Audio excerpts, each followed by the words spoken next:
Hello दोस्तों, I welcome you all to Rahul Sharma education. दोस्तों, आज हम इंडियन पॉलिटी के 2024 के पीवाईक्यूज़ के बारे में डिस्कस करने वाले हैं। यहाँ पे हम देखेंगे कि किस तरीके से यूपीएससी ने करंट कॉन्टेक्स्ट को ध्यान में रखते हुए स्टैटिक क्वेश्चंस पूछे हैं और इन क्वेश्चंस के माध्यम से हम यूपीएससी के पैटर्न को समझने की कोशिश करेंगे और हम देखेंगे कि किस तरीके से करंट अफेयर से हम स्टैटिक के पॉलिटी के सेक्शन को कवर करके हम पॉलिटी के सारे क्वेश्चन नहीं तो कम से कम हम 90% क्वेश्चन को बहुत इजीली सॉल्व कर सकते हैं। तो आज के वीडियो में मैं आपसे 2024 में जितने भी पॉलिटी के क्वेश्चंस पूछे गए हैं उन सारे क्वेश्चंस के बारे में मैं आपसे बात करने वाला हूँ। तो बहुत ज़्यादा वक्त ज़ाया ना करते हुए हम सीधा अपने क्वेश्चंस पे आते हैं। दोस्तों, सबसे पहला क्वेश्चन है कि how many delimitation commissions have been constituted by the government of India till 2023 December 2023। अब देखिए, ये जो क्वेश्चन है इसका बैकग्राउंड अगर आप समझने की कोशिश करेंगे तो डिलिमिटेशन जो प्रोसेस है वो पिछले 2-3 सालों से बहुत ज़्यादा चर्चा में रहा है। इस साल भी आपने बहुत सारे एडिटोरियल्स देखे होंगे कि सदर्न स्टेट्स जो हैं वो डिलिमिटेशन को के अगेंस्ट में प्रोटेस्ट कर रहे हैं, है ना? वो ये चाह रहे हैं कि जो डिलिमिटेशन का प्रोसेस है वो कुछ और सालों के लिए टाल दिया जाए। इससे इनको ऐसा लग रहा है कि इन्होंने जो इतनी मेहनत करने के बाद अपनी पॉपुलेशन को कंट्रोल किया है तो इसका उन्हें नुकसान उठाना पड़ सकता है।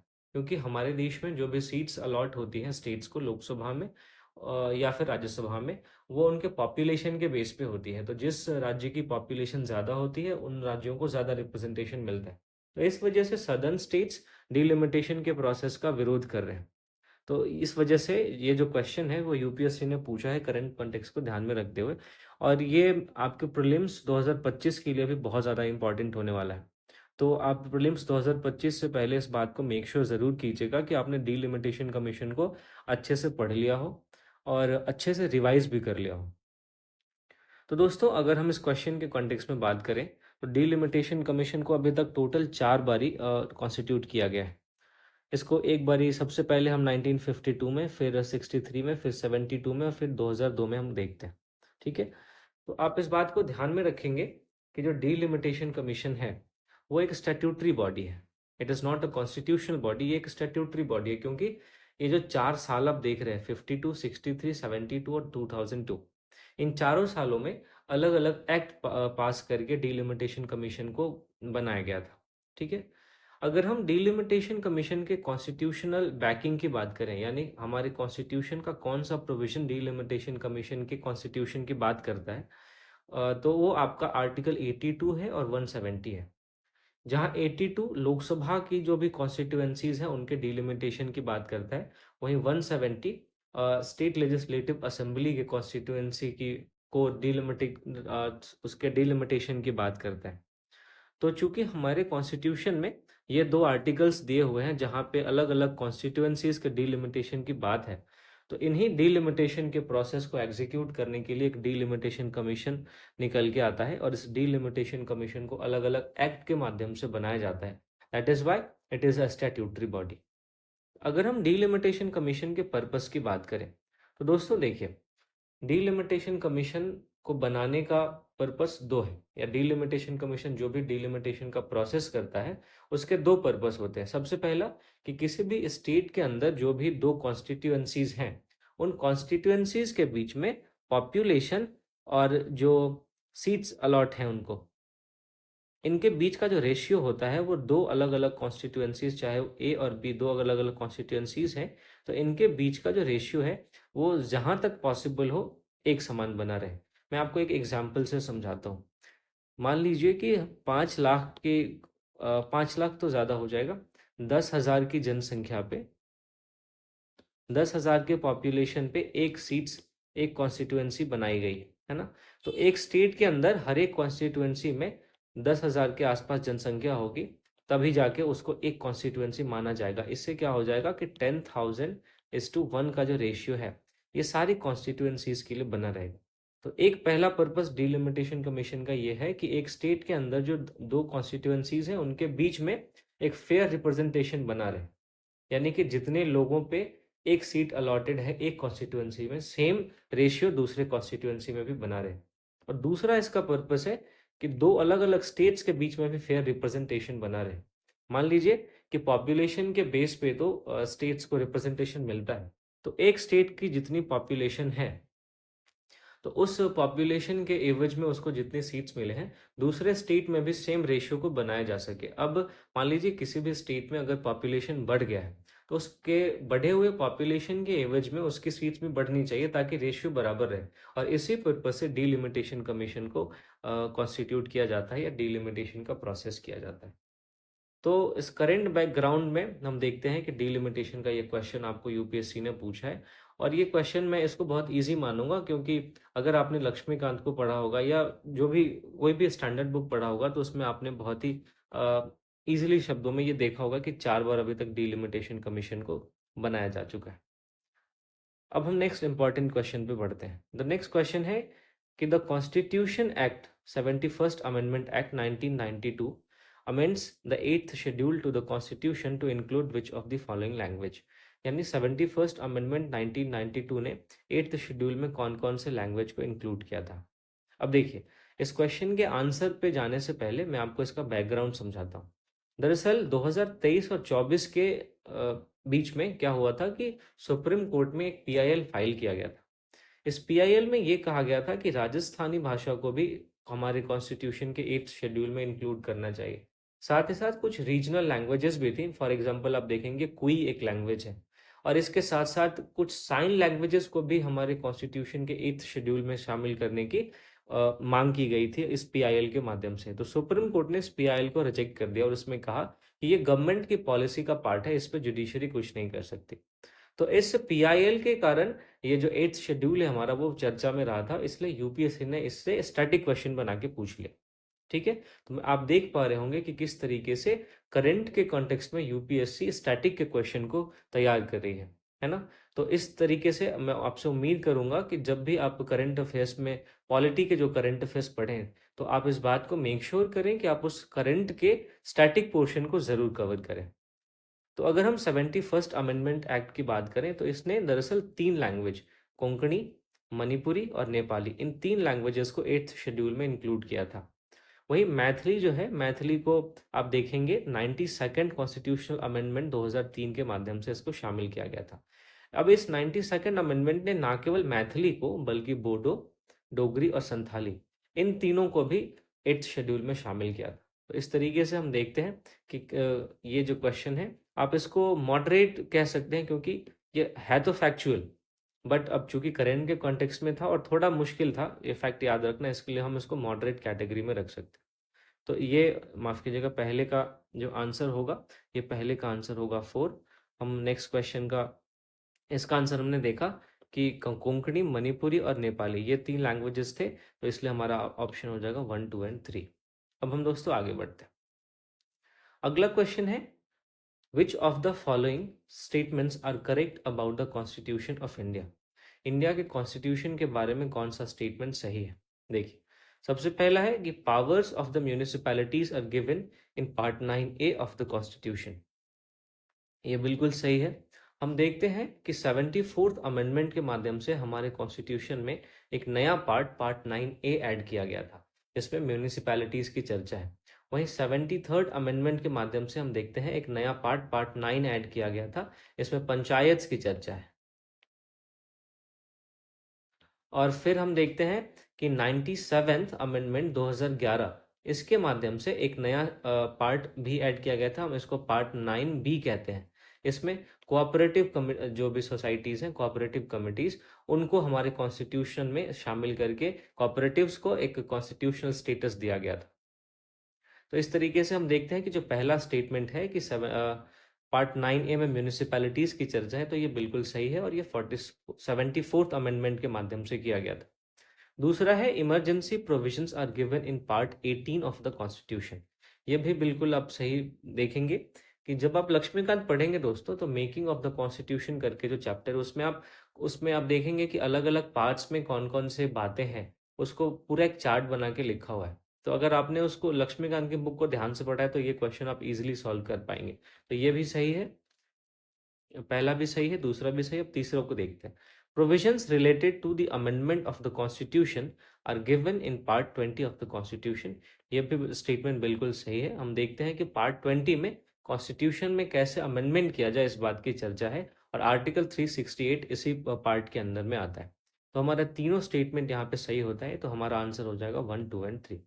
अब देख रहे हैं पॉलिटी के कितने आसान क्वेश्चंस पूछे जाते हैं। अगर आपको कॉन्सेप्चुअल क्लैरिटी है, अगर आपको थोड़े बहुत भी फैक्ट्स याद हैं, तो आप कॉमन सेंस का यूज करके भी क्वेश्चंस को सॉल्व कर सकते हैं। चलिए अगले क्वेश्चन पे बढ़ते हैं। अगला क्वेश्चन है, which one of the following statement is correct as per the constitution of India. हमारे कॉन्स्टिट्यूशन ऑफ इंडिया के अकॉर्डिंग में कौन सा स्टेटमेंट करेक्ट है। देखिए, पहला है inter state trade and commerce is a state subject under the state list. दूसरा है inter state migration is a state subject under the state list. तीसरा है inter state quarantine is a union subject under the union list.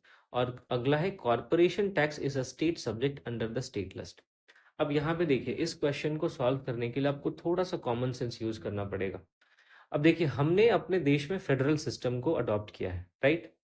इस federal system में हमने Canadian model वाला federal system को adopt किया है, जिसमें यूनियन जो है वो ज़्यादा स्ट्रांग होता है, राइट। तो अब ऐसी स्थिति में हम देखते हैं कि जब भी इंटर स्टेट ट्रेड की बात आती है या इंटर स्टेट किसी भी सब्जेक्ट की बात आती है, तो या तो वो कॉन्करेंट लिस्ट में होगा या फिर वो आपका यूनियन लिस्ट में होगा। इंटर स्टेट का जो सब्जेक्ट है वो आपका स्टेट लिस्ट में नहीं होगा, इस बात को आपको समझना चाहिए। तो अगर आपने इस कॉमन सेंस का यूज किया होता तो आप देख लेते कि कोई भी इंटर स्टेट का सब्जेक्ट वो स्टेट लिस्ट में नहीं आएगा। एक ही ऑप्शन है जहाँ पे इंटर स्टेट के सब्जेक्ट को जो है वो यूनियन लिस्ट में रखा गया है, और यही आपका हो जाएगा राइट आंसर। अब यहाँ पे ऑप्शन डी में कॉर्पोरेशन टैक्स की चर्चा है। कॉर्पोरेशन टैक्स क्या होता है दोस्तों? जिस तरीके से आप देखते हैं कि पर्सन्स पे, लोगों पे इनकम टैक्स लगता है, जो कि एक डायरेक्ट टैक्स होता है, सेम टैक्स आप अगर आप कंपनी पे लगा देते हैं, डायरेक्ट टैक्स भी होगा, तो अगर वो कंपनी पे लगेगा तो हम उसको कॉर्पोरेशन टैक्स कहते हैं, ठीक है। तो ये कंपनीज ऐसा ये टैक्स पे करती हैं जो कि एक डायरेक्ट टैक्स होता है। इस तरीके से आप इसको समझ सकते हैं। तो यहाँ पे ये लॉजिक आपको ध्यान में रखना है कि चूंकि हमने अपने फेडरल सिस्टम में यूनिटरी बायस को ज्यादा इंपॉर्टेंस दिया है, तो इस यूनिटरी बायस के कारण जब भी कोई इंटर स्टेट सब्जेक्ट होगा तो वो मोस्ट प्रोबेबली या तो कॉन्करेंट में जाएगा या फिर यूनियन में जाएगा। तो इस वजह से ये हमारा आंसर यहाँ पे सी आ जाता। चलिए आगे बढ़ते हैं। अगला क्वेश्चन है दोस्तों, under which of the following articles of the constitution of India has the supreme court of India place the right to privacy. अभी बहुत ही सिंपल क्वेश्चन है। इस यूपीएससी ने सेम क्वेश्चन पहले भी 2021 में पूछा हुआ है।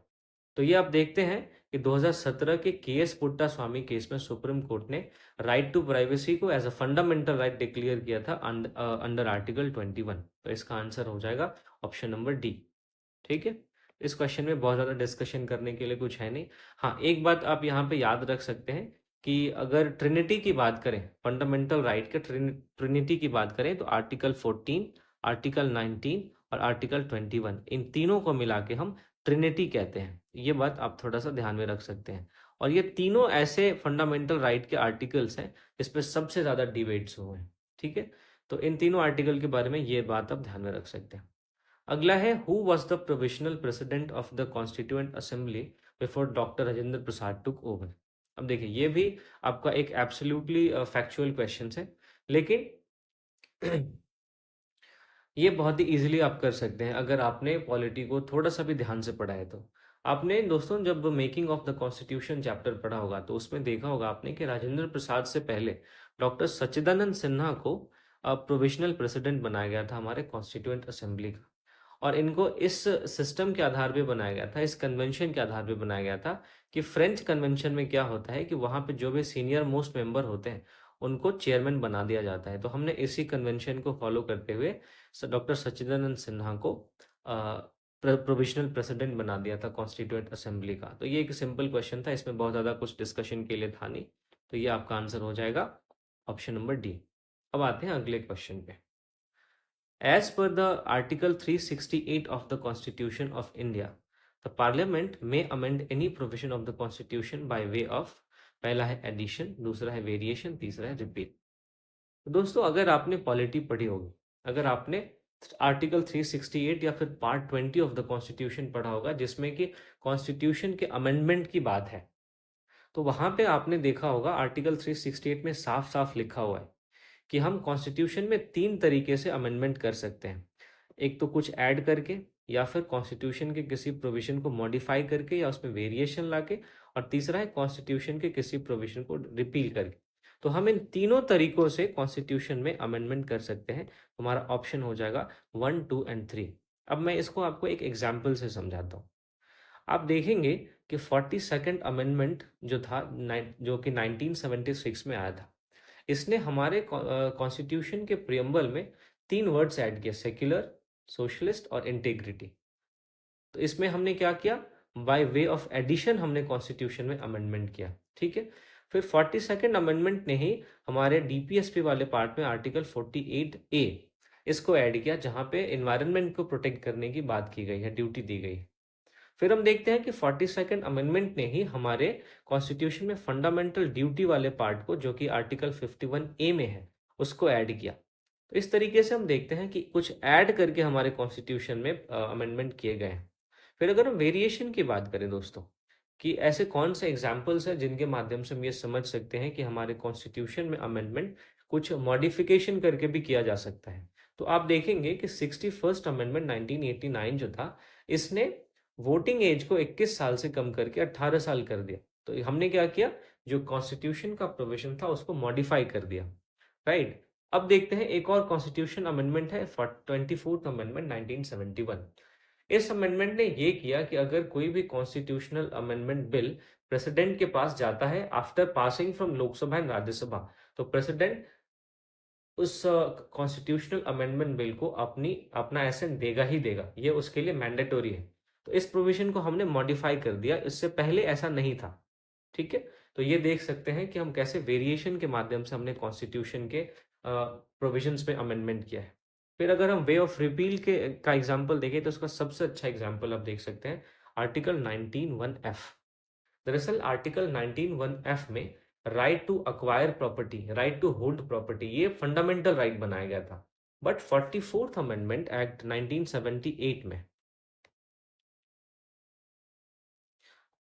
क्या किया गया कि इस राइट टू प्रॉपर्टी को फंडामेंटल राइट वाले पार्ट से हटा के इसको सीधा 300A करके एक नया आर्टिकल ऐड किया गया, और इसको फंडामेंटल राइट से एक कॉन्स्टिट्यूशनल राइट बना दिया गया। ठीक है। तो आप देख सकते हैं कि किस तरीके से इस प्रोविजन को रिपील कर दिया गया। तो हमने देखा यहाँ पे एग्जाम्पल्स के माध्यम से कि कॉन्स्टिट्यूशन में जो भी अमेंडमेंट्स होता है, वो कुछ ऐड करके भी हो सकता है, कुछ मॉडिफाई करके भी हो सकता है, और कुछ रिपील करके या डिलीट करके भी हो सकता है। तो ये क्वेश्चन भी बहुत सिंपल था। इसको अगर आपने थोड़ा सा भी ध्यान से पॉलिटी पढ़ी होगी तो उसको आपने आसानी से कर लिया होगा। नेक्स्ट क्वेश्चन हम देखते हैं दोस्तों। Which of the following statements are correct in respect of a money bill in the parliament? Money bill के रिस्पेक्ट में कौन सा क्वेश्चन, कौन सा स्टेटमेंट सही है? सबसे पहला देखते हैं। Article 109 mentions special procedure in respect of money bills. ये ऑप्शन बिल्कुल सही है। अब देखेंगे कि बहुत लोग यहाँ पे कंफ्यूज ये कर सकते हैं कि आर्टिकल 110 मनी बिल की बात करता है। दोस्तों आर्टिकल 110 में मनी बिल का डेफिनेशन है, आप ध्यान में रखेंगे, लेकिन मनी बिल को किस तरीके से पास किया जाए उसकी चर्चा आर्टिकल 109 में है। तो आपका ये वाला ऑप्शन हो जाता है सही। अब अगले ऑप्शन की तरफ हम बढ़ते हैं। अ money bill shell not be introduced in the council of states. अब यहाँ पे काउंसिल ऑफ स्टेट्स का मतलब होता है राज्यसभा। तो मनी बिल को राज्यसभा में इंट्रोड्यूस नहीं किया जा सकता। ये स्टेटमेंट भी आपका बिल्कुल सही है। मनी बिल को केवल और केवल लोकसभा में ही इंट्रोड्यूस किया जा सकता है, वो भी केवल मिनिस्टर्स के द्वारा ही इंट्रोड्यूस किया जा सकता है, वो भी केवल प्रेसिडेंट के प्रायर रिकमेंडेशन से ही इंट्रोड्यूस किया जा सकता है। तो ये तीन बातें आप ध्यान में रखेंगे। फिर अगला स्टेटमेंट है, the Rajya Sabha can either approve the bill और suggest changes but can not reject it. ये भी स्टेटमेंट आपका बिल्कुल सही है। जब लोकसभा से मनी बिल पास होकर राज्यसभा के पास जाता है, तो राज्यसभा के पास बहुत ही ज्यादा लिमिटेड ऑप्शन होते हैं। राज्यसभा अगर देखिए चाहे तो उस बिल को एक्सेप्ट कर ले, राज्यसभा अगर चाहे तो उस बिल को बिना किसी अमेंडमेंट के, या राज्यसभा अगर चाहे तो उस पर कोई भी एक्शन ना ले, लेकिन राज्यसभा इस बिल को रिजेक्ट नहीं कर सकती, आप ध्यान में रखेंगे। रिजेक्ट नहीं कर सकती। एक्शन कोई भी नहीं ले सकती है, एक्सेप्ट कर सकती है, लेकिन राज्यसभा इस बिल को रिजेक्ट नहीं कर सकती। तो यहाँ पे ये तीसरा स्टेटमेंट भी सही हो जाता है। अब यहाँ पे मैं आपको एक और बात बताता हूँ कि जब लोकसभा से राज्यसभा के पास मनी बिल जाता है तो राज्यसभा को 14 दिनों के अंदर उस मनी बिल को लोकसभा को लौटाना होता है। अब ये लौटाना जो होता है वो राज्यसभा कुछ अपना सजेशंस दे के भी कर सकती है, या बिना किसी सजेशंस के भी 14 दिन के अंदर लौटा सकती है। लेकिन अगर राज्यसभा ने 14 दिन के अंदर उस मनी बिल को लोकसभा को नहीं लौटाया तो भी राज्यसभा से उस मनी बिल को पास माना जाता है। इस बात को आपको ध्यान में रखना है। और इस कारण हम देखते हैं कि मनी बिल के कॉन्टेक्स्ट में लोकसभा राज्यसभा से सुपीरियर हो जाती है। अब अगले स्टेटमेंट की तरफ हम देखते हैं। अगला स्टेटमेंट है, amendments to a money bill suggested by the Rajya Sabha have to be accepted by the Lok Sabha. ये स्टेटमेंट दोस्तों गलत हो जाता है, क्योंकि राज्यसभा ने जो भी सजेशन दिया है लोकसभा को मनी बिल के कॉन्टेक्स्ट में, तो उसमें वहां पे लोकसभा के पास दो ऑप्शंस होते हैं कि वो या तो राज्यसभा के उस सजेशंस को एक्सेप्ट कर ले, या फिर राज्यसभा के उन सजेशंस को बिल्कुल इग्नोर कर दे। तो ऐसा नहीं है कि लोकसभा को राज्यसभा के उन सजेशंस को एक्सेप्ट करना ही होता है। दैट इज वाई आप हमारा जो स्टेटमेंट 4 है वो गलत हो जाता है। तो इस तरीके से हम देखते हैं हमारा आंसर आ जाता है सी। ठीक है। अब मैंने आपको बताया कि मनी बिल का डेफिनेशन है आर्टिकल 110 में। फिर आप ये भी देखेंगे कि इसको केवल और केवल मिनिस्टर ही इंट्रोड्यूस करता है, वो भी प्रेसिडेंट के प्रायर रिकमेंडेशन से। और आपको ये चीज़ ध्यान में रखनी है दोस्तों कि जितने भी मनी बिल्स होते हैं वो सारे फाइनेंशियल बिल्स होते हैं, लेकिन सारे फाइनेंशियल बिल्स मनी बिल्स नहीं होते। दरअसल जब आप पार्लियामेंट वाला चैप्टर पढ़ेंगे लक्ष्मीकांत का, तो उसमें आप देखेंगे कि फाइनेंशियल बिल के 3 टाइप बताए गए हैं। मैं यहाँ पे आपको बताता हूँ, फाइनेंशियल बिल के 3 टाइप बताए गए हैं। एक होता है मनी बिल, दूसरा होता है फाइनेंशियल बिल 1, और तीसरा होता है फाइनेंशियल बिल 2। अब मनी बिल की चर्चा तो मैंने जैसा कि आपको बताया कि आर्टिकल 110 में है, वहीं फाइनेंशियल बिल 1 की चर्चा जो है आप देखेंगे आर्टिकल 117 1 में है, और फाइनेंशियल बिल 2 की चर्चा आर्टिकल 117 3 में। तो आपने देखा कि money bill, financial bill 1, financial bill 2, ये तीनों के तीनों फाइनेंशियल बिल हैं। तो जितने भी मनी बिल्स होते हैं ये सारे के सारे फाइनेंशियल बिल्स तो होते हैं, लेकिन सबके सब फाइनेंशियल बिल्स, अब एग्जाम्पल के तौर पर अगर फाइनेंशियल बिल 1 है या 2 है तो ये सारे मनी बिल्स नहीं होते, ये आपको ध्यान में रखना है। और फिर जब लोकसभा और राज्यसभा मनी बिल को पास करके प्रेसिडेंट को भेजती है, तो प्रेसिडेंट के पास दो ऑप्शंस होते हैं कि या तो प्रेसिडेंट जो है उस मनी बिल को एक्सेप्ट कर ले या अपना एसेंट दे दे, या फिर उस पे अपना एसेंट को विदहोल्ड कर ले, अपना एसेंट रोक ले। लेकिन प्रेसिडेंट उस मनी बिल को रिकंसिडरेशन के लिए नहीं भेज सकता, आपको ध्यान में रखना है। ठीक है। तो ये कुछ चीजें थी मनी बिल के कॉन्टेक्स्ट में जो आप ध्यान में रख सकते हैं। अब बढ़ते हैं दोस्तों नेक्स्ट क्वेश्चन पे। ओके। तो ये क्वेश्चन भी मैं इजी की कैटेगरी में ही रखूंगा, क्योंकि किसी ने भी अगर ध्यान से पढ़ा होगा थोड़ा सा मनी बिल तो ये क्वेश्चन बहुत ही इजी है। तो मैं उम्मीद करता हूं कि आपको इन सारे क्वेश्चंस का लेवल देख के ये पता चल रहा होगा कि आपको अपनी तैयारी को किस दिशा में लेके जाना है, आपको अपनी पॉलिटी की जो स्ट्रैटेजी है उसको किस तरीके से कन्फाइंड करके रखना है। ठीक है। अब अगला क्वेश्चन देखते हैं दोस्तों। The north eastern council was established by the Northeastern Council Act 1971. Subsequent to the amendment of NEC Act in 2002, the council comprises which of the following members? Simple आप ये समझिए कि जिस नॉर्थ ईस्टर्न काउंसिल को 1971 में बनाया गया था और जिस एक्ट में 2002 में अमेंडमेंट किया गया था, उस काउंसिल के मेंबर कौन कौन से हैं। अब देखिए, सबसे पहले मैं आपको इसका बैकग्राउंड समझाता हूँ। दरअसल हुआ ये कि 2024 के आसपास जब नॉर्थ ईस्टर्न काउंसिल की मीटिंग चल रही थी, जिसको कि हमारे देश के होम मिनिस्टर हेड कर रहे थे, तो मणिपुर के सीएम ने उस मीटिंग को स्किप कर दिया था। तो इस वजह से ये पॉइंट ऑफ डिबेट बन गया था कि आखिर मणिपुर का सीएम ऐसा कैसे कर सकता है, क्योंकि हमारे देश का इतना बड़ा जो मंत्री है वो इसको हेड कर रहा है। और नॉर्थ ईस्टर्न काउंसिल के लिए हर एक स्टेट के प्रेसिडेंट का वहां पे प्रेजेंट होना जरूरी है, ताकि जो भी डेवलपमेंट के प्रोजेक्ट्स हैं वो सारे स्टेट्स को अच्छे से वहां पे वो डिबेट कर सके, सब अपनी अपनी बातें रख सके। तो इस वजह से ये चर्चा में रहा था। तो यूपीएससी ने क्या किया, इस डिबेट के मद्देनजर आपसे नॉर्थ ईस्टर्न काउंसिल से एक स्टैटिक क्वेश्चन बना के पूछ लिया। तो दोस्तों अगर हम नॉर्थ ईस्टर्न काउंसिल की बात करें तो इसमें टोटल 8 स्टेट्स आते हैं। नॉर्थ ईस्ट के इसमें टोटल 8 स्टेट्स आते हैं। इसमें तो आप देखते हैं कि जो 7 सिस्टर्स हैं वो तो आते ही हैं। 7 सिस्टर्स के साथ साथ इसमें आपका सिक्किम भी आ जाता है। तो नॉर्थ ईस्टर्न काउंसिल में टोटल 8 स्टेट्स आते हैं। इन 8 स्टेट्स के जितने भी गवर्नर होते हैं वो सब नॉर्थ ईस्टर्न काउंसिल के मेंबर होते हैं। तो आपका पहला ऑप्शन सही है। फिर दूसरा, इन 8 स्टेट्स के जो चीफ मिनिस्टर होते हैं वो भी इसके मेंबर्स होते हैं। फिर 3 और मेंबर्स होते हैं जिनको प्रेसिडेंट ऑफ इंडिया नॉमिनेट करता है। ये आपका 2002 के अमेंडमेंट के बाद इसमें शामिल किया गया है। तो आपका ये ऑप्शन भी करेक्ट है। और चौथा है the home minister of India. अब दरअसल होम मिनिस्टर ऑफ इंडिया केवल क्या करता है, नॉर्थ ईस्टर्न काउंसिल का एक्स ऑफिशियो चेयरमैन होता है। ये उसको चेयर करने का काम करता है। और होम मिनिस्टर ऑफ इंडिया को एज अ चेयरमैन अपॉइंट करने का काम प्रेसिडेंट का होता है। तो home minister of India north eastern council का मेंबर नहीं होता। तो हमारा ऑप्शन नंबर 4 गलत हो जाता है। इसलिए हमारा आंसर हो जाता है ऑप्शन नंबर ए।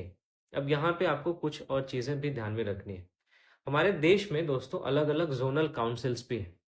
अलग अलग जोनल काउंसिल की अगर हम बात करें तो हमारे देश में टोटल 5 जोनल काउंसिल्स हैं। आप देखेंगे एक है ईस्ट में, एक है वेस्ट में, एक है साउथ में, एक है नॉर्थ में और एक है सेंट्रल। तो इन पांचों जोन का जो चेयरमैन होता है वो होता है आपका, इसका मेंबर होता है होम मिनिस्टर ऑफ इंडिया। तो अगर जोनल काउंसिल के कॉन्टेक्स्ट में अगर होम मिनिस्टर ऑफ इंडिया का बीइंग अ मेंबर क्वेश्चन होता तो होम मिनिस्टर ऑफ इंडिया एक सही ऑप्शन होता। बट नॉर्थ ईस्टर्न काउंसिल के इस कॉन्टेक्स्ट में हम देखते हैं कि होम मिनिस्टर ऑफ इंडिया उसका मेंबर नहीं होता। तो इसलिए यहाँ पे ऑप्शन नंबर 4 गलत हो गया और जोनल काउंसिल के कॉन्टेक्स्ट में ऑप्शन नंबर 4 सही हो जाता।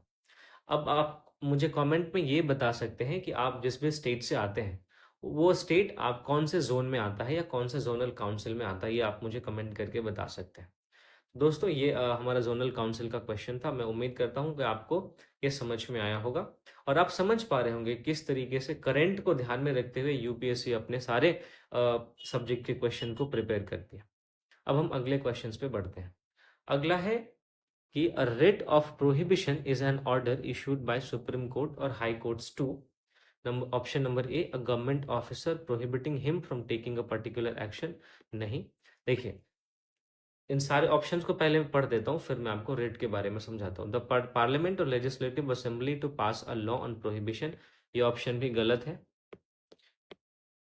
The lower court prohibiting to, ये हाई सुप्रीम कोर्ट और high courts to the lower court prohibiting continuation of proceedings in a case, ये ऑप्शन आपका बिल्कुल सही है।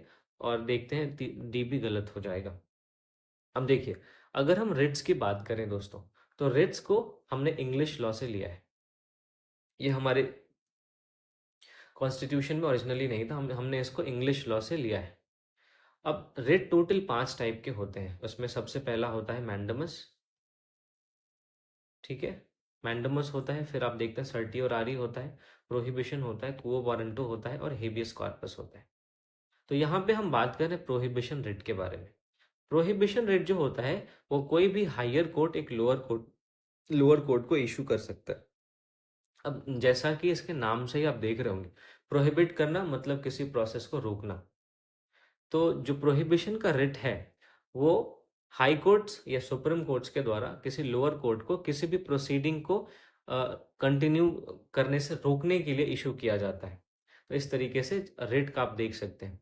अब दोस्तों आप मुझे बता सकते हैं कि इन चारों रेट इन चारों रेट में और कुओ वारंटो में क्या डिफरेंस है।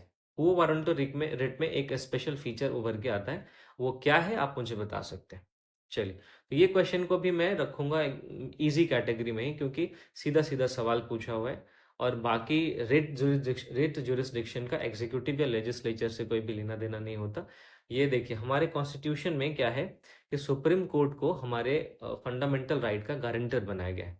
तो हमारे फंडामेंटल राइट को रीइंफोर्स करने का एक तरीका होता है रिट इशू करना, है ना। तो इस वजह से रिट जुरिस्डिक्शन इंपॉर्टेंट हो जाता है और इस सेशन के बाद मैं उम्मीद करता हूं कि आप जाकर रिट जुरिस्डिक्शन को अच्छे से रिवाइज करेंगे और अगर आपसे ये क्वेश्चन गलत हुआ है तो आप ऐसी गलती दोबारा अपने एग्जाम में ना करेंगे।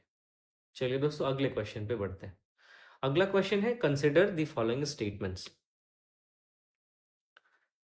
It is the governor of the state who recognizes and declares any community of that state as a scheduled tribe. अब देखिए, अगर आपने पॉलिटी अच्छे से पढ़ी होगी तो आप देखते होंगे कि एस शेड्यूल्ड ट्राइब को डिक्लेयर करने का जो पावर होता है वो प्रेसिडेंट के पास होता है। हालांकि प्रेसिडेंट जिस स्टेट के कॉन्टेक्स्ट में शेड्यूल्ड ट्राइब को डिक्लेयर कर रहा है उस स्टेट के गवर्नर से ज़रूर कंसल्ट करता है ना। तो आप ये बात ध्यान में रखेंगे। तो पहला ऑप्शन जो है वो यहाँ पे गवर्नर नहीं होगा, यहाँ पे गवर्नर के बदले प्रेसिडेंट होगा, तो पहला ऑप्शन आपका हो जाता है गलत। ठीक है, अगला देखते हैं। A community declared as a scheduled tribe in a state need not be so in another state. ये ऑप्शन क्या है, बिल्कुल सही है। क्योंकि अगर आप अरुणाचल प्रदेश के किसी एसटी के कम्युनिटी के बारे में बात करें, तो जो कम्युनिटी अरुणाचल प्रदेश में है, अगर सेम कम्युनिटी मान लीजिए कि असम में भी पाई जा रही है, तो ऐसा ज़रूरी नहीं है कि वो कम्युनिटी अगर अरुणाचल प्रदेश में सॉरी अगर अरुणाचल प्रदेश में वो एसटी की कैटेगरी में आती है तो वो असम में भी एसटी की कैटेगरी में आएगी। वो असम में एसटी की कैटेगरी में तभी आ पाएगी जबकि प्रेसिडेंट ने उसको शेड्यूल्ड ट्राइब के रूप में क्लासिफाई किया हो या डिक्लेयर किया हो उस असम स्टेट में, तभी जाके तो हमारा दूसरा ऑप्शन सही हो जाता है। इस तरीके से हम देखते हैं, हमारा करेक्ट ऑप्शन हो जाएगा ऑप्शन नंबर बी। अब देखिए, आर्टिकल 342 यहाँ पे हमारे लिए जानना बहुत ज़रूरी हो जाता है। आर्टिकल 342 एसटी के डिक्लेरेशन की जो शक्ति है वो प्रेसिडेंट को देता है, और ये कहता है कि प्रेसिडेंट उस कंसर्न स्टेट के गवर्नर से कंसल्टेशन करेगा और उसके बाद किसी भी कम्युनिटी को शेड्यूल्ड ट्राइब डिक्लेयर करेगा। तो आर्टिकल 342 माफ कीजिएगा, आर्टिकल 342 सीधा सीधा एसटी के डिक्लेरेशन का पावर प्रेसिडेंट को देता है। अब ये क्वेश्चन भी इसलिए चर्चा में था दोस्तों। देखिए, इस क्वेश्चन का बैकग्राउंड हम समझते हैं। ये क्वेश्चन भी इसलिए पूछा गया क्योंकि 2024 में लोकसभा ने एक बिल पास किया था जिस बिल में इस बात की चर्चा थी कि जम्मू और कश्मीर में एक कम्युनिटी को एसटी के रूप में डिक्लेयर करना था, है ना। तो फरवरी 2024 में ये बिल लोकसभा में पास किया गया था। इस वजह से जो शेड्यूल्ड ट्राइब का डिक्लेरेशन है वो चर्चा का विषय बन गया था, और यूपीएससी ने इसको स्टैटिक क्वेश्चन बना के आपसे पूछ लिया। तो आप यहाँ इन सारे क्वेश्चंस के पैटर्न को समझ सकते हैं दोस्तों। आप ये समझ सकते हैं कि किस तरीके से यूपीएससी स्टैटिक क्वेश्चन भी करंट को ध्यान में रख के ही बनाती है। चलिए अगले क्वेश्चन पे बढ़ते हैं। With reference to union budget consider the following statements. The Union Finance Minister, on behalf of the Prime Minister, lays the annual financial statement before both the houses of Parliament. अब देखिए, यहाँ पे सीधा सीधा आपको इसमें डिमेरिट पता चल रहा होगा कि यहाँ पे प्राइम मिनिस्टर नहीं होना चाहिए, यहाँ पे प्रेसिडेंट होना चाहिए, क्योंकि प्रेसिडेंट की ये ड्यूटी होती है कि वो जो भी एनुअल फाइनेंशियल स्टेटमेंट है उसको पार्लियामेंट के सामने रखवाए, और प्रेसिडेंट के बिहाफ पे जो यूनियन फाइनेंस मिनिस्टर होता है वो ये काम करता है। तो पहला स्टेटमेंट हमारा गलत हो जाता है। सेकंड स्टेटमेंट देखते हैं। At the union level no demand for a grant can be made except on the recommendation of the president of India. अब ये स्टेटमेंट बिल्कुल करेक्ट है। जब आप पार्लियामेंट का चैप्टर पढ़ेंगे या फिर इकोनॉमी में भी आपने पढ़ा हो, तो आप वहाँ पे देखेंगे कि किस तरीके से जब भी बजट से संबंधित कोई भी ग्रांट की डिमांड की जाती है तो उस ग्रांट के लिए प्रेसिडेंट के प्रायर रिकमेंडेशन की ज़रूरत होती है। बिना प्रेसिडेंट के रिकमेंडेशन के कोई भी ग्रांट डिमांड नहीं किया जा सकता। ठीक है, तो ये आप देख सकते हैं। तो हमारा पहला ऑप्शन गलत हो जाता है, दूसरा सही हो जाता है, तो हमारा सही आंसर हो जाता है ऑप्शन नंबर बी। अब अगर हम एनुअल फाइनेंशियल स्टेटमेंट की बात करें तो हमारे कॉन्स्टिट्यूशन का आर्टिकल 112 एनुअल फाइनेंशियल स्टेटमेंट की बात करता है। हम इसी को सामान्य भाषा में बजट भी कह देते हैं। अब देखिए, बजट के बारे में आपको अगर इस क्वेश्चन के कॉन्टेक्स्ट में कोई चीज़ ध्यान रखने की ज़रूरत है तो आप बजट को पास करने का जो प्रोसेस होता है उसको ध्यान में रख सकते हैं। बजट को पास करने के 6 स्टेजेस होते हैं। सबसे पहला होता है बजट का प्रेजेंटेशन। बजट को हाउस में रखा जाता है, किस पार्लियामेंट के सामने रखा जाता है। फिर उस बजट पे एक जनरल डिस्कशन होता है। उस जनरल डिस्कशन के बाद उस बजट के डिपार्टमेंटल कमिटीज के द्वारा एकदम डिटेल स्क्रूटनी की जाती है, और जब डिटेल स्क्रूटनी हो जाती है तो फिर सरकार के द्वारा जो भी माफ कीजिएगा जो भी रूलिंग पार्टी है उनके द्वारा क्या किया जाता है, ग्रांट्स डिमांड किया जाता है। अब इन ग्रांट्स पे वोटिंग हो, अलग अलग टाइप की वोटिंग होती है ना। इस पे आप देख सकते हैं जिसमें कि एक होता है पॉलिसी कट होता है, इसमें बहुत सारे कट होते हैं। अभी अभी इन्हीं ग्रांट्स के कॉन्टेक्स्ट में पॉलिसी कट होता है। इसमें क्या होता है, बिल्कुल तरीके से एकदम डिसएग्रीमेंट शो होता है। तो जब बहुत सारे ऐसे प्रोसीजर्स हैं, आपको वो रिवाइज कर लेना चाहिए बजट वाले चैप्टर को, क्योंकि हर साल ये बजट आता है, तो हर साल ये कहीं से भी इसमें से क्वेश्चन पूछा जा सकता है। तो हमने सबसे पहले देखा बजट का प्रेजेंटेशन होता है, बजट पे फिर जनरल डिस्कशन होता है, फिर बजट के डिपार्टमेंटल कमिटीज के द्वारा स्क्रूटनी की जाती है। उसके बाद जो रूलिंग पार्टी है वो ग्रांट्स की डिमांड करती है और उस ग्रांट्स पे वोटिंग होते हैं। और जब ग्रांट्स पे वोटिंग हो जाता है, उसके बाद एक अप्रोप्रिएशन बिल पास किया जाता है।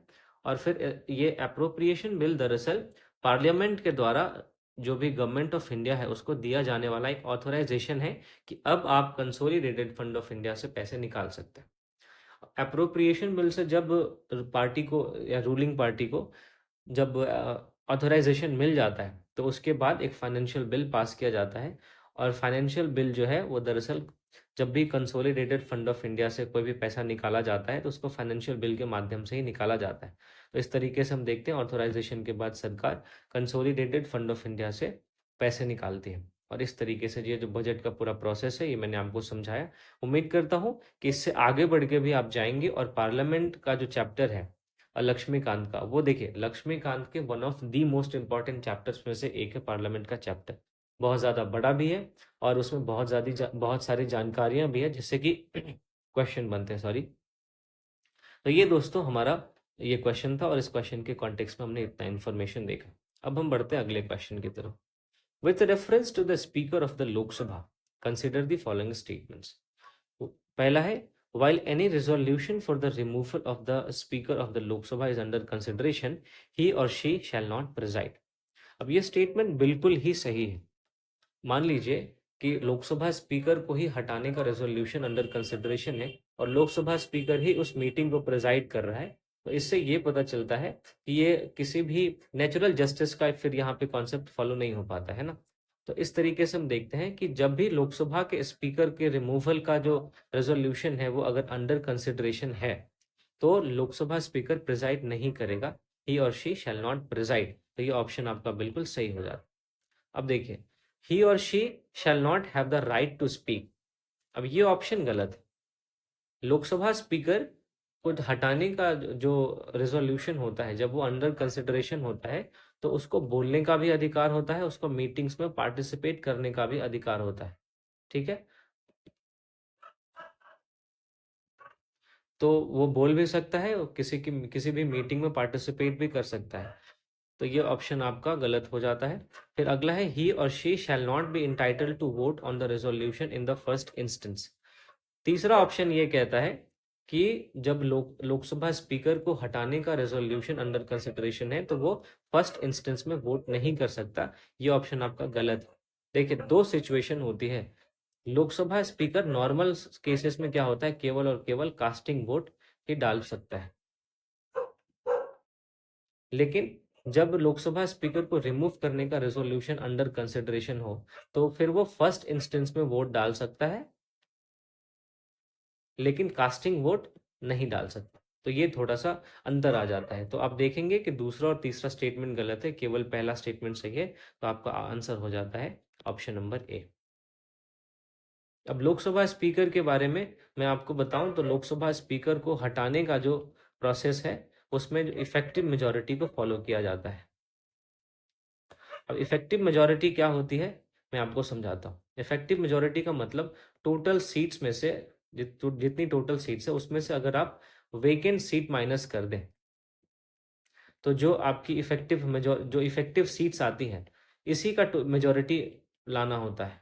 यानी कि मान लीजिए लोकसभा में 543 सीट्स हैं और उसमें से 15 सीट्स खाली हैं, तो इफेक्टिव जो स्ट्रेंथ हो जाएगा वो आपका हो जाएगा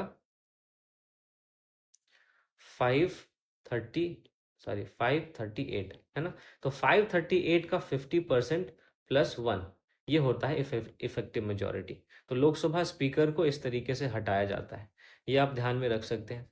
फिर लोकसभा स्पीकर जो है वो चाहे तो फिर अपनी मेंबरशिप, जो भी वो किसी पार्टी का मेंबर है, तो उसकी मेंबरशिप को छोड़ भी सकता है, नहीं भी छोड़ सकता। ये पार्लियामेंट्री कन्वेंशन है कि जो लोकसभा स्पीकर होता है वो अपनी पार्लियामेंट उसको छोड़ देता है, जो जो भी जिस भी पार्टी से वो बिलोंग करता है उस पार्टी की मेंबरशिप को छोड़ देता है, लेकिन हमारे यहाँ इसके बहुत सारे एक्सेप्शंस देखने को मिलते हैं। फिर देखिए लोकसभा की हेल्प करने के लिए एक डेप्यूटी स्पीकर भी होता है। डेप्यूटी स्पीकर जो है इसका काम सिर्फ यही होता है कि जब भी लोकसभा स्पीकर नहीं हो या लोकसभा स्पीकर काम करने में केपेबल नहीं हो या लोकसभा स्पीकर की सीट अगर वेकेंट हो जाए तो ऐसी स्थिति में डिप्यूटी स्पीकर काम करता है। अब सवाल ये उठता है कि जब लोकसभा स्पीकर और डिप्यूटी स्पीकर दोनों ही अब्सेंट है तो फिर ऐसी स्थिति में क्या होगा? जब लोकसभा स्पीकर और डिप्यूटी स्पीकर ये दोनों ही अब्सेंट होते हैं तो 10 मेंबर का एक पैनल होता है। इन्हीं 10 मेंबर के पैनल में से कोई भी एक आदमी लोकसभा की मीटिंग्स को प्रिजाइड कर सकता है। तो ये कुछ चीज़ें आप ध्यान में रखेंगे। और ये सब चीज़ें देखिए बेसिक्स है, बहुत स्टैटिक है, जो कि आपको पता होना चाहिए अगर आप यूपीएससी प्रीलिम्स 2025 में अ, उसमें अगर पार्टिसिपेट कर रहे हैं तो। ठीक है, अगले क्वेश्चन को देखते हैं। अगला क्वेश्चन है, with reference to the Indian parliament consider the following statements. Indian parliament के रिस्पेक्ट में आपको इन स्टेटमेंट्स को देखना है। A bill pending in the Lok Sabha lapses on its dissolution. अगर लोकसभा में कोई बिल पेंडिंग है और लोकसभा का डिसोल्यूशन हो जाता है तो वह बिल खत्म हो जाता है। ये ऑप्शन बिल्कुल सही है, ये स्टेटमेंट बिल्कुल सही है। A bill passed by the Lok Sabha and pending in the Rajya Sabha lapses on the dissolution of the Lok Sabha. अब राज्यसभा ने किसी बिल को पास कर दिया और वो, सॉरी माफ कीजिएगा, लोकसभा ने किसी बिल को पास कर दिया और राज्यसभा में अगर वो बिल पेंडिंग है और फिर लोकसभा का डिसोल्यूशन हो जाता है तो ऐसे स्थिति में भी ये बिल समाप्त हो जाता है। तो ऊपर के ये दोनों ऑप्शन ठीक है, दोनों स्टेटमेंट ठीक है। तीसरा स्टेटमेंट देखते हैं।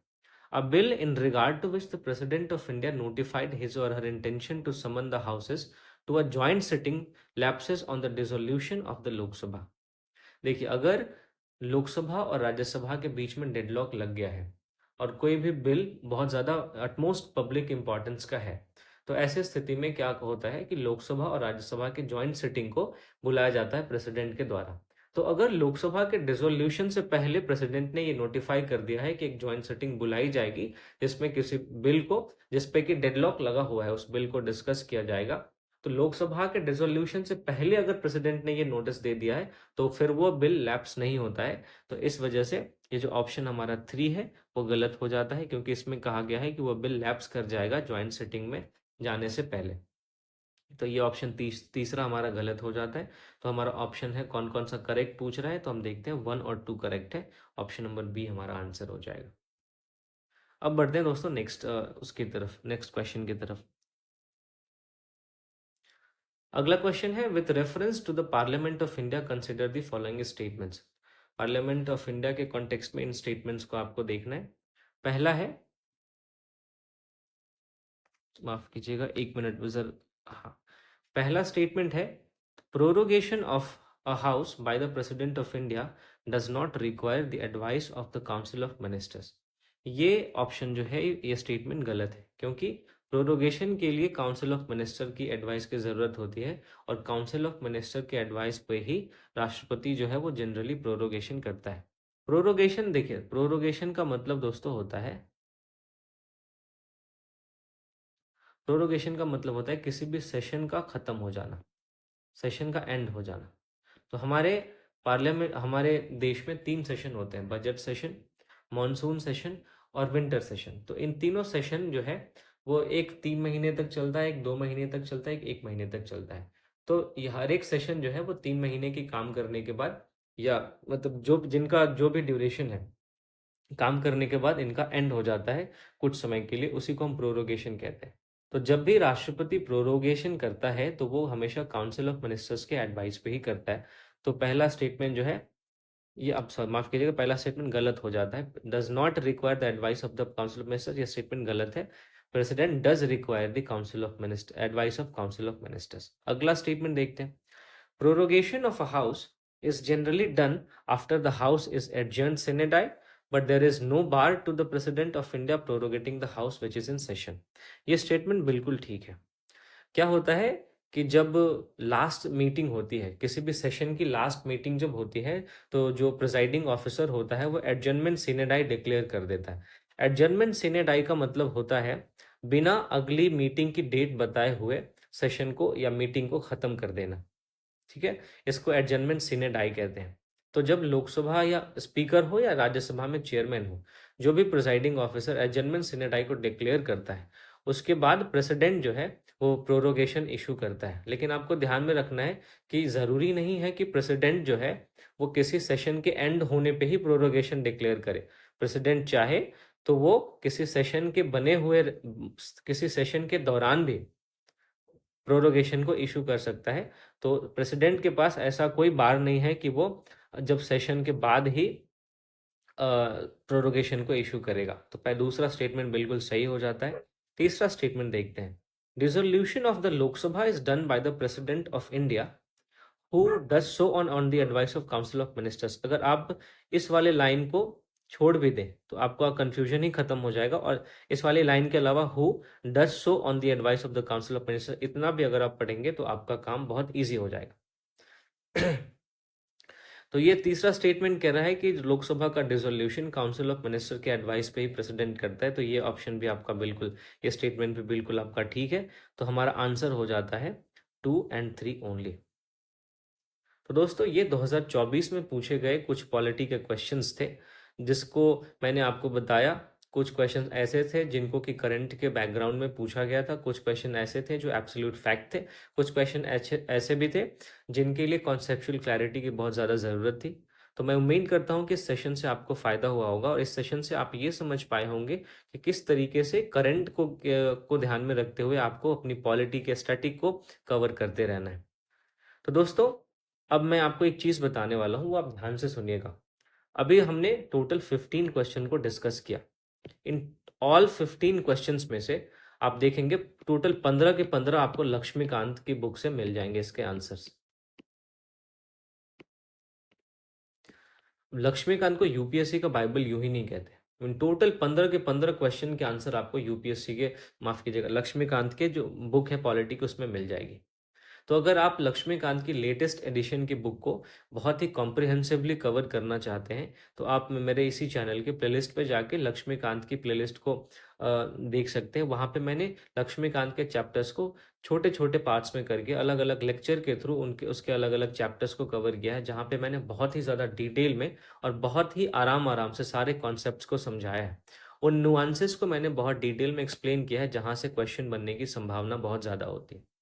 साथ ही साथ आप मेरे चैनल पे एनसीईआरटी हिस्ट्री के भी प्लेलिस्ट को देख सकते हैं। वहाँ पे आपको हिस्ट्री की इस तरीके से एक्सप्लेनेशन कहीं और नहीं मिलेगी जिस तरीके से मैंने हिस्ट्री को एक्सप्लेन किया है। तो वहाँ पे वो भी आप बिल्कुल फ्री ऑफ कॉस्ट उसको अवेल कर सकते हैं। वहाँ पे जाके आप वीडियो देख सकते हैं। साथ ही साथ प्रीलिम्स 2025 के लिए मैंने करंट अफेयर्स की इन्वायरमेंट की एक सीरीज शुरू की है, जिसमें मैंने मंथली जो भी इन्वायरमेंट पॉइंट ऑफ व्यू से इंपॉर्टेंट करंट अफेयर्स होते हैं उनको कवर किया है। तो आप उसको भी इंजॉय कर सकते हैं। तो दोस्तों ये हमारा आज का सेशन यहीं पे ख़त्म होता है। और जाने से पहले मैं आप सबसे गुजारिश कर लूँ कि अगर आपने मेरे चैनल को अभी तक सब्सक्राइब नहीं किया है तो प्लीज़ सब्सक्राइब करें। इस वीडियो को ज़्यादा से ज़्यादा लोगों तक शेयर करें। और अगर आपने वीडियो को लाइक नहीं किया है तो प्लीज़ लाइक करें अगर आपको पसंद आया है तो। मैं बहुत ही जल्दी आपसे एक और सेशन में मिलूंगा जिसमें हम बात करेंगे कि हम किस तरीके से क्वेश्चंस को डील कर सकते हैं, है ना। फिर उसके बाद मैं लक्ष्मीकांत के एक और वीडियो लेके आऊँगा आपके साथ, जिसमें हम देखेंगे कि कैसे पॉलिटी के क्वेश्चंस को हम थोड़ा सा कॉमन सेंस यूज़ करके सॉल्व कर सकते हैं, क्योंकि यूपीएससी हमेशा कुछ ना कुछ हिंट छोड़ दिए हर एक क्वेश्चन में, है ना। तो बहुत जल्दी आपसे मुलाकात होगी, तब तक के लिए थैंक यू फॉर वॉचिंग।